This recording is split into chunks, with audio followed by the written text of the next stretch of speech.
Bonjour à toutes, bonjour à tous. Nous revoilà pour une vidéo de Cross Connect, votre chaîne, naturellement, que nous utilisons pour partager l'information entre les communautés francophones et anglophones.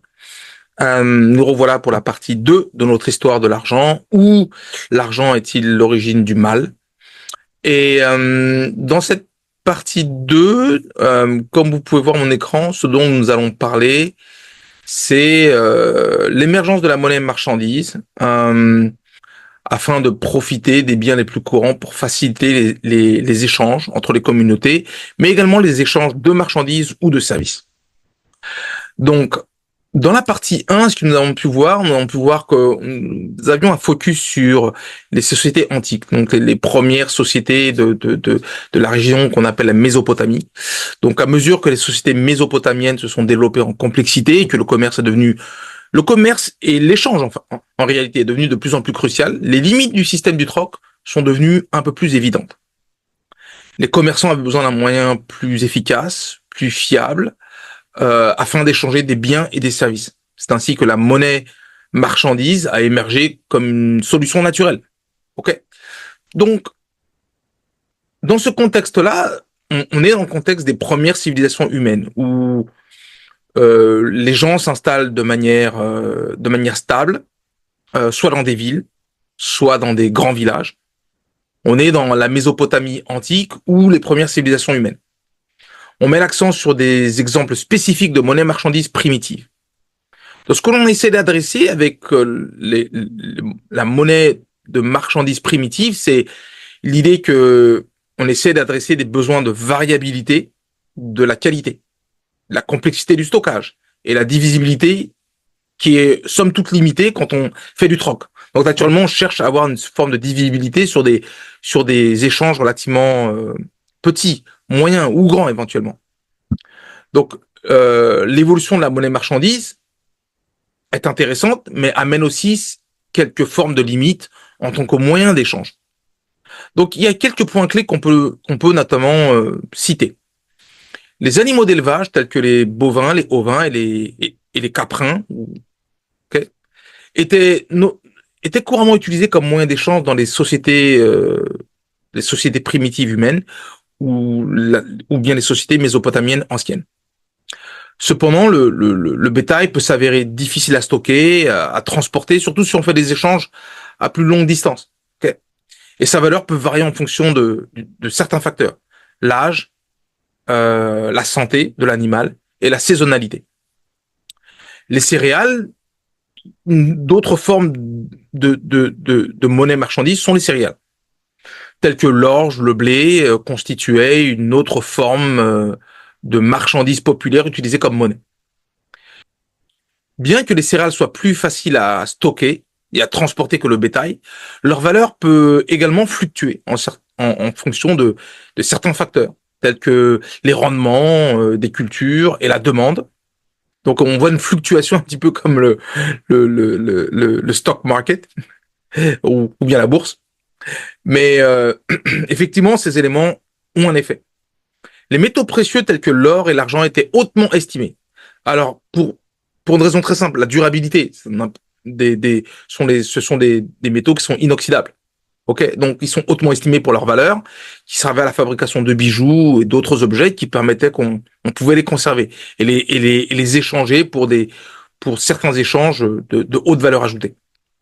Ces métaux étaient largement utilisés comme moyen de paiement. Cependant, ils étaient relativement rares et coûteux, ce qui les rendait moins accessibles à la population en général. C'était plutôt les personnes de la nobilité ou des gens de haute facture dans la société primitive qui accédaient en fait à ces ressources qui étaient relativement rares. Maintenant, comme on revient un petit peu sur la Mésopotamie, on peut dire qu'effectivement que la principale monnaie marchandise de l'époque était principalement le bétail. Les bovins, les ovins et les caprins, comme je le disais, étaient appréciés pour leur viande, leur lait et leur travail. Donc c'était plutôt un investissement plutôt qu'une véritable monnaie, puisque quand on conservait l'animal pendant un certain temps, il donnait non pas simplement de la viande, mais il donnait du lait. Donc c'était plus un investissement plutôt qu'une véritable monnaie. Il servait notamment comme moyen d'échange. Les commerçants avaient la possibilité de troquer du bétail contre d'autres marchandises et aussi les services. tels que les céréales, des outils, des textiles ou bien des services. Ça peut être des services comme la protection, ça peut être des services comme des bras qu'on va utiliser comme de la main-d'œuvre. Cependant, la conservation et le transport du bétail peuvent s'avérer complexes et leurs valeurs peuvent varier en fonction de différents facteurs, comme je le disais. La santé, l'âge et la saisonnalité. Un animal malade ou blessé peut avoir une valeur moindre qu'un animal en bonne santé. On peut imaginer que si on transporte un animal ou un troupeau d'animaux vers une région, dans une autre région, la perte d'un animal, la blessure d'un animal peut avoir des effets dévastateurs sur la valeur du bétail que l'on souhaite échanger. Et ça pouvait également varier en fonction de la période de l'année. Le grain, de l'autre côté, est une marchandise populaire, utilisée comme moyen très courant en Mésopotamie ou dans toute société de l'Antiquité. L'orge et le blé est également indispensable à la production alimentaire, mais également la production de boissons fermentées, telles que le vin, la bière, et servait également à quitter les impôts. On a pu voir que les impôts, notamment sur la taille ou bien sur la dîme, ont toujours été taxés de manière importante sur les céréales. On a pu voir ça au Moyen Âge, on a pu voir ça au cours de l'Ancien Régime en France ou en Angleterre. Donc il servait à acquitter, donc, comme je disais, les impôts, les tributs envers les souverains. Les céréales étaient plus faciles à stocker. Okay. Naturellement, les céréales sont plus petites une fois qu'elles sont battues et récupérées, elles sont plus faciles à stocker et à transporter que le bétail. Cependant, leur valeur peut également varier en fonction des rendements et des récoltes, mais également de la demande. Un surplus peut amener une valeur diminuée, une disette de céréales peut amener plus de valeur à une production qui est limitée, naturellement. Maintenant, les métaux précieux, tels que l'or et l'argent, comme je le disais, sont également utilisés comme moyen d'échange dans les sociétés antiques, notamment en Mésopotamie ou dans les sociétés antiques même. On peut penser à l'Égypte ancienne, on peut penser à la Grèce antique ou à la Rome antique. Ces métaux sont très précieux pour leur valeur et leur durabilité. Ils servaient notamment à la fabrication de bijoux et plus tard ils serviront même à la fabrication de la monnaie frappée. Mais également d'autres objets qui sont utilisés de manière commune. Okay. Cependant, ils sont relativement rares et coûteux et tout le monde n'y a pas accès. Okay.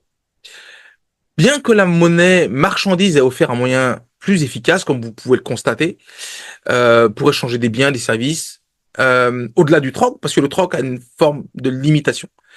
Les valeurs de ces marchandises pouvaient varier et il y avait une forme de fluctuation qui s'imprégnait au sein de ces monnaies marchandises, ce qui rendrait difficile la détermination de leur juste valeur dans un échange. De plus, la monnaie marchandise était souvent difficile à stocker, à transporter, et notamment à maintenir sur de longues distances. Donc, quand on veut faire des longues distances, c'est extrêmement compliqué d'utiliser la monnaie marchandise. De plus, le phénomène de l'argent, même si on n'en est pas encore à la monnaie, on va y rentrer dans la partie 3 et 4, on va rentrer de plus en plus profondément sur la logique de l'argent tel qu'on conçoit aujourd'hui. Mais le phénomène de l'argent en lui-même pouvait se révéler avec un potentiel de corruption. Corruption humaine, comme je le disais, l'argent est à l'origine du mal, dans le sens où le potentiel de corruption et d'exploitation est important. La monnaie marchandise en tant qu'objet tangible, ayant une valeur perçue et appréciable des deux côtés, pouvait être manipulée et utilisée pour obtenir un avantage injuste. On peut notamment penser aux métaux précieux, qui peuvent avoir une influence ou peut-être monétisés d'une manière avec un avantage injuste d'un échange envers un autre. Donc, ce qui amène une potentialité de malversation. Par exemple, les commerçants pourraient stocker ou contrefaire de la monnaie marchandise afin de créer une pénurie artificielle, notamment on peut voir sur les grains, ce qui a toujours été le cas.